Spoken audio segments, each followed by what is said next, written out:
ilma namaa jalqabaaf dhumasa tilmaamuni in ulfaata waan hundoo makeessa.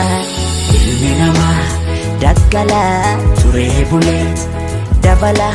Ilmi namaa daggala turee buleeti dabala. Ilmi namaa daggala turee bulee dabala. Ilmi namaa maaloo daggala turee buleeti dabala. Ilmi namaa daggala turee buleeti dabala.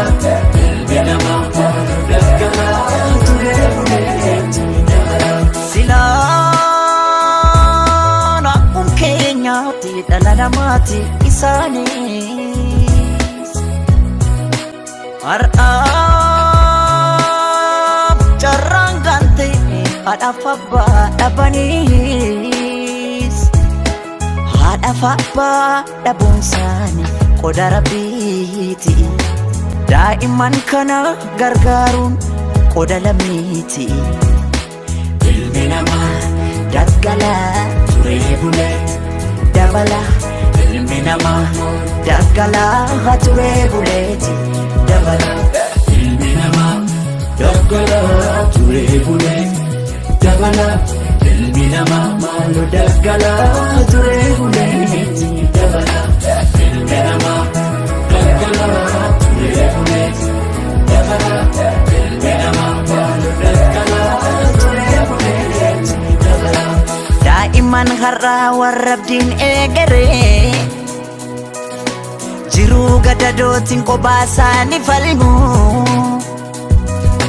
Haadhaaf abbaa dhabuun isaanii qooda Rabbiiti.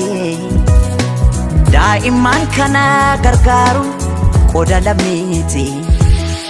Dharra ilma namaa jalqabaaf dhumasa tilmaamuni in ulfaata waan hundoo makeessa.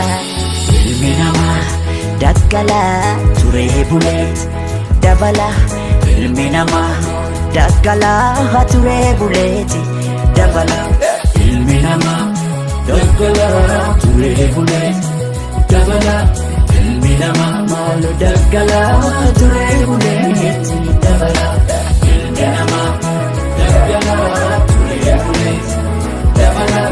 Ilmi namaa maaloo daggala turee buleeti dabala. Ona ongee keessatti bakkeetti coologne beelaan wal gajaana. Ganna bokkaa keessatti qaama keenya kichuu in qorraan waxalamna. Masliifataani otoon jaalatin kunoonuma jirra kunoonuma jirra jiruu gadadooti. Dharra ilma namaa jalqabaaf dhumasa tilmaamuni in ulfaata waan hundoo makeessa. Ilmi namaa daggala turee buleeti dabala. Ilmi namaa daggala turee buleeti dabala.